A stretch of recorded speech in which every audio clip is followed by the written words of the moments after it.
கடத்துதல் ரைட்டுங்களா. ஸோ இதுதான் வந்து பார்த்தா நம்ம இப்போ பார்க்க போகிறோம்.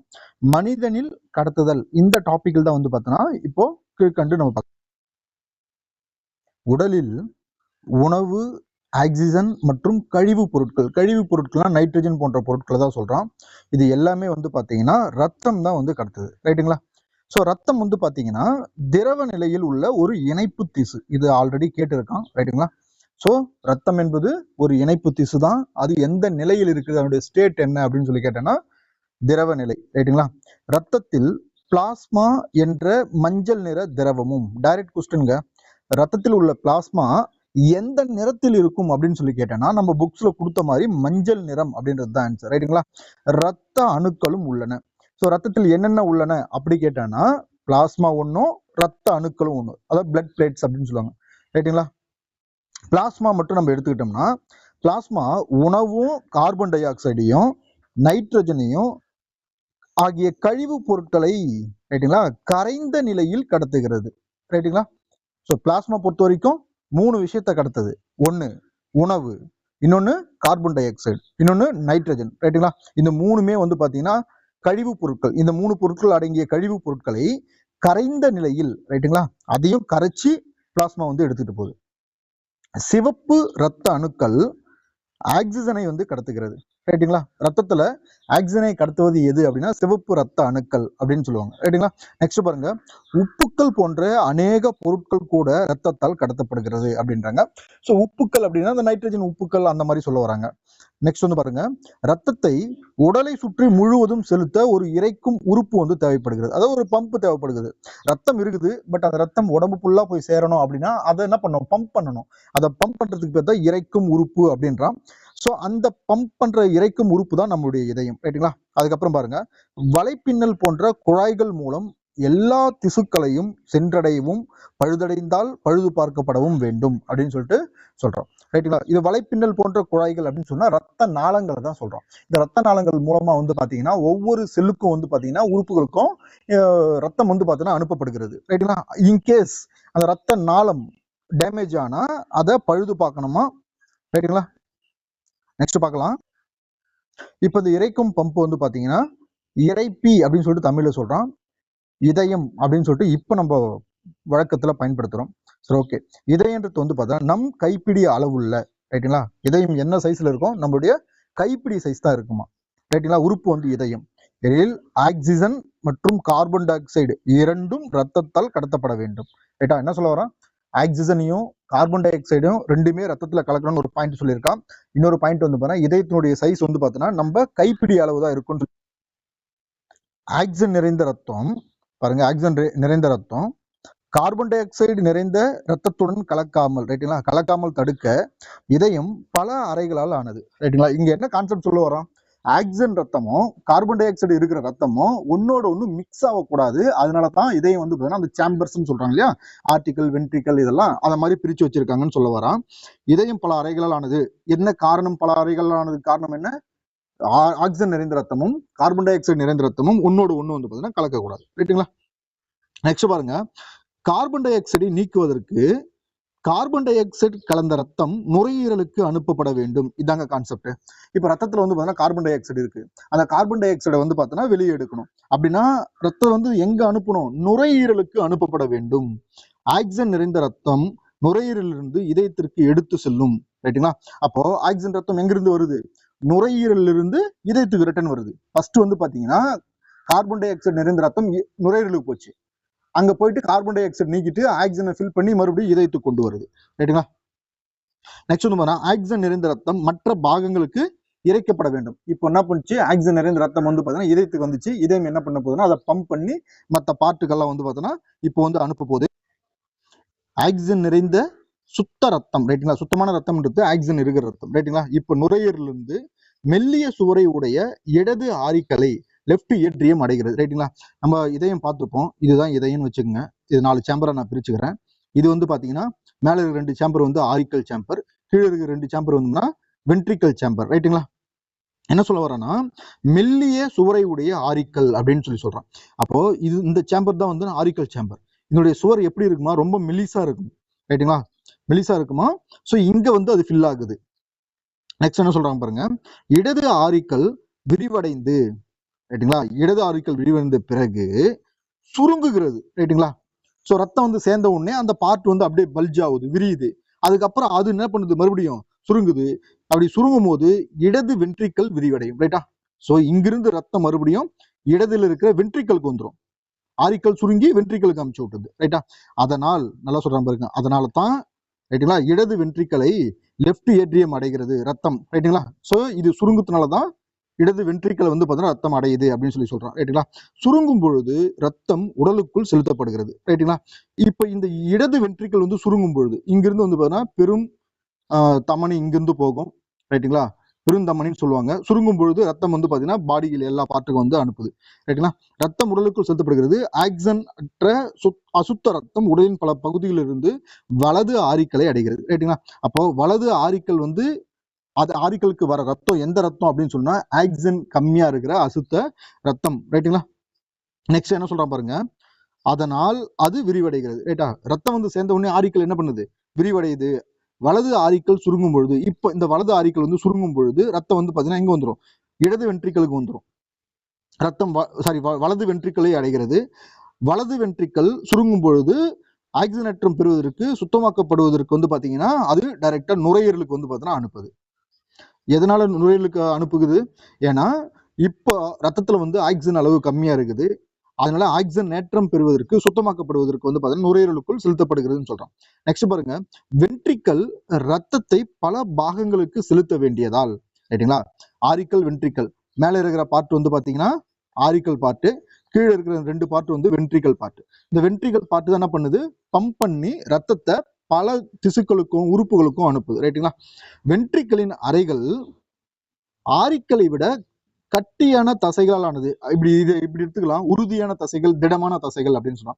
மேல இருக்கிறது ரெண்டு வந்து ஆரிக்கல், ரைட்டுங்களா. இது வந்து பம்ப் பண்ணி அந்த ப்ரெஷரை உருவாக்கி உடம்புக்குள்ள ரத்தத்தை வந்து அனுப்ப போறது இல்லை. ஆனா பம்ப் பண்ணி ப்ரெஷரை உருவாக்கி ரத்தத்தை அனுப்புறது வந்து பண்ணா வென்ட்ரிக்கல் தான், ரைட்டுங்களா. அப்போ இதை விட இது ரொம்ப ஸ்ட்ராங்கா திக்னஸ் வந்து அதிகமா இருக்குதுன்றான். ஏன்னா அது பம்ப் பண்ணும்போது அது வெடிக்காம இருக்கிறதுக்கோசம், ரைட்டுங்களா. ஆரிக்கலை வென்ட்ரிக்கல் சுருங்கும் பொழுது வால்வுகள் ரத்தம் பின்னோக்கி செல்லாமல் தடுக்கிறது அப்படின்னு சொல்றான், ரைட்டா. ஸோ ஆரிக்கல் வென்ட்ரிக்கல் சுருங்கும் பொழுது இந்த வால்வுகளுடைய வேலை என்னன்னா ரத்தம் வந்து பின்னோக்கி செல்லக்கூடாது. அது எங்க சுருங்குதோ அதுக்கு ஆப்போசிட்ல போகும். பட் இன்கேஸ் வால்வுகள் இல்லைன்னா என்ன பண்ணும், பின்னோக்கி ரிவர்ஸ்ல வரும், ரைட்டுங்களா. அந்த ரிவர்ஸ்ல வர ரத்தத்தை தடுக்கிறது தான் இந்த வால்வுகளுடைய வேலை அப்படின்னு சொல்லிட்டு நுரையீரலில் உள்ள ரத்தத்தில் ஆக்சிஜனை செலுத்துதல். ஸோ இந்த டாபிக் பார்க்க போறோம். இதயம் வந்து பாத்தீங்கன்னா வலதுபுறம் இடதுபுறம் அப்படின்னு சொல்லிட்டு ரெண்டு பார்ட்டா வந்து பாத்தீங்கன்னா பிரிச்சிருக்காங்க, ரைட்டுங்களா. இது ஏன் பிரிச்சிருக்கான் அப்படின்னு சொல்லி பாத்தீங்கன்னா சுத்தமான ரத்தமும் அதாவது ஆக்சிஜன் நிறைந்த ரத்தமும் அசுத்த ரத்தமும் கார்பன் டை ஆக்சைடு நிறைந்த ரத்தமும் ஒன்றோடு ஒன்று கலக்காமல் இருக்க உதவுகிறது. டைரக்ட் கொஸ்டின்ங்க. ஸோ இதயம் ஏன் வலது இடதாக பிரிக்கப்பட்டுள்ளது அப்படின்றதுக்கு ஆன்சர் வந்து பாத்தீங்கன்னா ஆக்சிஜன் நிறைந்த ரத்தமும் ஆக்சிஜன் குறைவா அதாவது கார்பன் டை ஆக்சைடு நிறைந்த ரத்தமும் ஒன்றோடு ஒன்று கலக்காமல் இருப்பதற்காக இது இரண்டாக பிரிக்கப்பட்டுள்ளதுன்றது தான் ஆன்சர், ரைட்டுங்களா. இதனால் ஸோ அப்படி பிரிக்கிறதுனால என்ன யூசேஜ் பாருங்க, சுத்தமான ரத்தம் அதாவது ஆக்சிஜன் நிறைந்த ரத்தம் வந்து பார்த்தீங்கன்னா அதிகமாக உடலுக்குள் செலுத்தப்படுகிறது, ரைட்டுங்களா. ஸோ இதெல்லாம் டைரக்ட் பாயிண்ட், நீங்க டைரக்டாவே வந்து கேட்பான், பார்த்துக்குங்க. நெக்ஸ்ட் பாருங்க, அதிக ஆற்றல் ஏன் பறவைக்கும் பாலூட்டிக்கும் தேவைப்படுதுன்னு பார்க்க போறோம், ரைட்டுங்களா. பறவை மற்றும் பாலூட்டி போன்றவைகளுக்கு அதிக ஆற்றல் தேவைப்படுகிறது.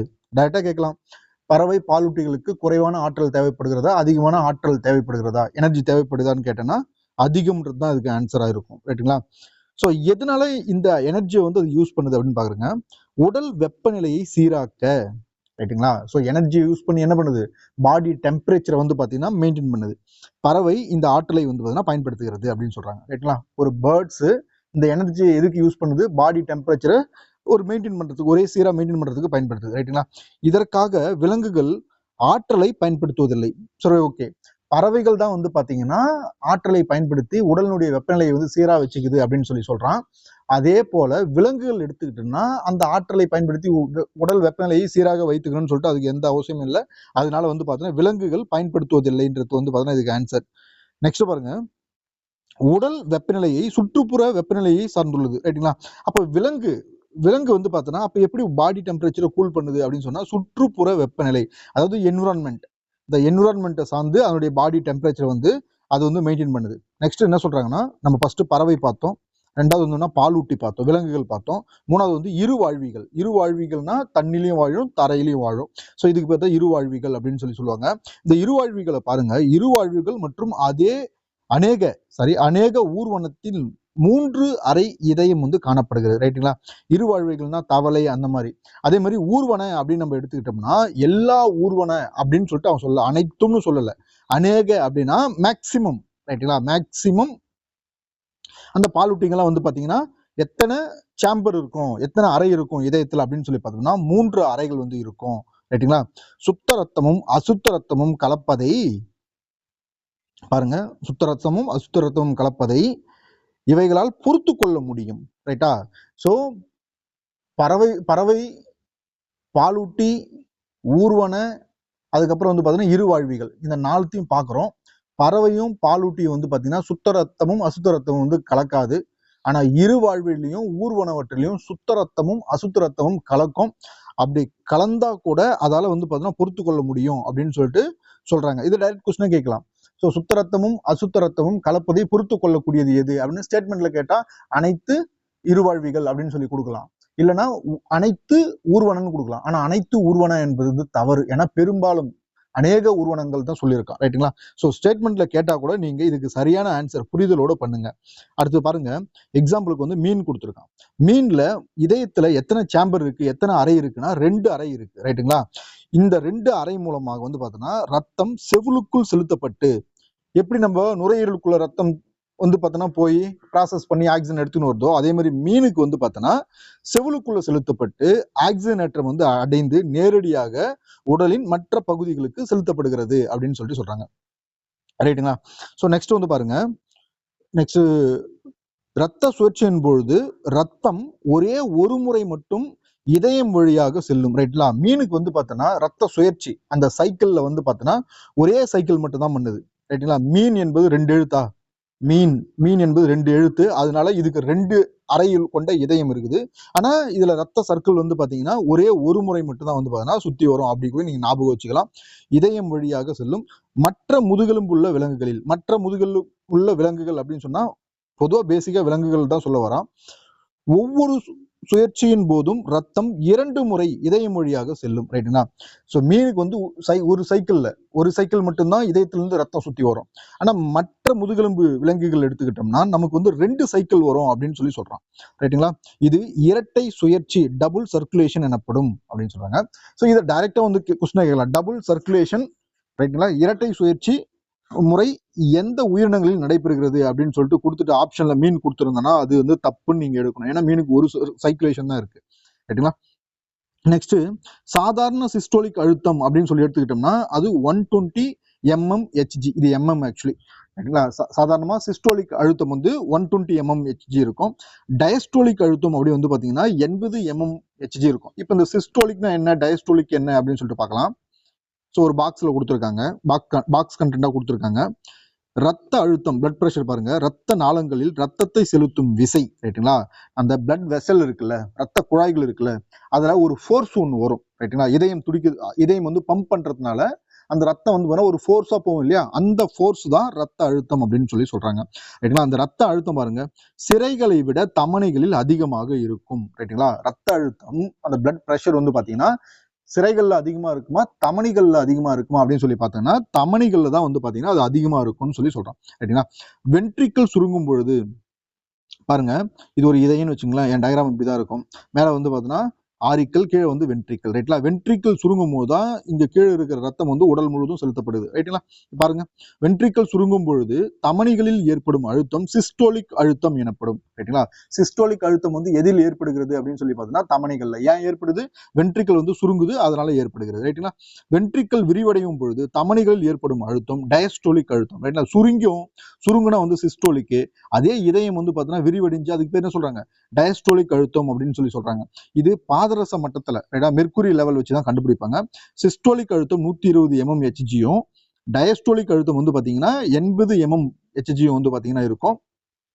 நெக்ஸ்ட் பாருங்க, ஸ்பிக்மோ மேனோமீட்டர். இந்த ஸ்பிக்மோ மேனோமீட்டர் நீங்க எல்லாரும் பார்த்திருப்பீங்க. ஹாஸ்பிட்டல் போன உடனே கையில வந்து பாத்தீங்கன்னா ஆம்ஸ்டாண்ட வந்து ஒரு ஒரு பேட்ஜ் மாதிரி சுத்திட்டு அந்த பேட்ஜில் வந்து பார்த்தீங்கன்னா ஒரு பழுப்பு மாதிரி இருக்கும். அதை ப்ரெஸ் பண்ணாங்கன்னா நம்ம கையில் வந்து டைட் ஆகும். அதை நம்ம பார்த்துருப்போம் நிறைய பேர். ஸோ அதுதான் வந்து பார்த்தீங்கன்னா ஸ்பிக்மோ மானோமீட்டர் அப்படின்னு சொல்றாங்க. இந்த டயக்ராம்லையும் அதுதான் கொடுத்துருக்காங்க. இந்த கருவியை வச்சு தான் ரத்த அழுத்தம் வந்து அளக்கப்படுது. ரைட்டா? பிளட் ப்ரெஷர் எந்த இன்ஸ்ட்ருமெண்ட் வச்சு அளக்குறாங்கன்னா டைரக்டா கேட்பான். ஸ்பிக்மோ மேனோமீட்டர்ன்றது அதுக்கு ஆன்சர். ரைட்டுங்களா? உயர்வான ரத்த அழுத்தத்துக்கு பேர் வந்து பார்த்தீங்கன்னா ஹைப்பர் டென்ஷன். சில பேர்லாம் சும்மாவே டென்ஷன் ஆவாங்க. அதுக்கு பேர் தான் வந்து பார்த்தீங்கன்னா ஹைப்பர் டென்ஷன் அப்படின்னு சொல்றாங்க. இது எதனால ஏற்படுகிறது அப்படின்னு சொல்லி பார்த்தோம்னா தமனிகளுடைய அந்த ரத்த குழாய்கள் சுருங்குவதால். இப்போ ரத்த குழாய்கள் இவ்வளவு இருக்குன்னு வச்சுங்களேன், ரத்த கொழுப்புகள்லாம் படிஞ்சிடுச்சுன்னா ரத்தம் போற இந்த வழி வந்து கம்மியாயிடும், சுருங்கிடும். ரைட்டுங்களா? ரத்தம் பாய்வது தடைபடுகிறது. இதனால் தமனி வந்து என்ன பண்ணுதுன்னா வெடித்து, அதாவது உட்பக்கம் ரத்த கசிவு ஏற்படும் அப்படின்னு சொல்றாங்க. இப்ப அடுத்து வந்து குழாய்கள், ரத்த குழாய்கள் வந்து பார்க்கலாம். ஸோ மேற்கொண்ட இந்த கிளாஸ்ல வந்து பாத்தீங்கன்னா நீங்க உடனடியாக இந்த கிளாஸ் பார்த்துட்டு உடனே படிங்க. படிச்சு வந்து பாத்தீங்கன்னா நான் சொன்னது உங்களுக்கு புரிஞ்சிருந்தா ரீகால் ஆகும். இன்கேஸ் நான் ஏதாச்சும் பாயிண்ட் நான் மிஸ் பண்ணியிருந்தா கூட எனக்கு நீங்க கமெண்ட்ல சொல்லுங்க. அந்த பாயிண்ட்டை மறுபடியும் நான் கேதர் பண்ணி உங்களுக்கு நான் சொல்றேன்.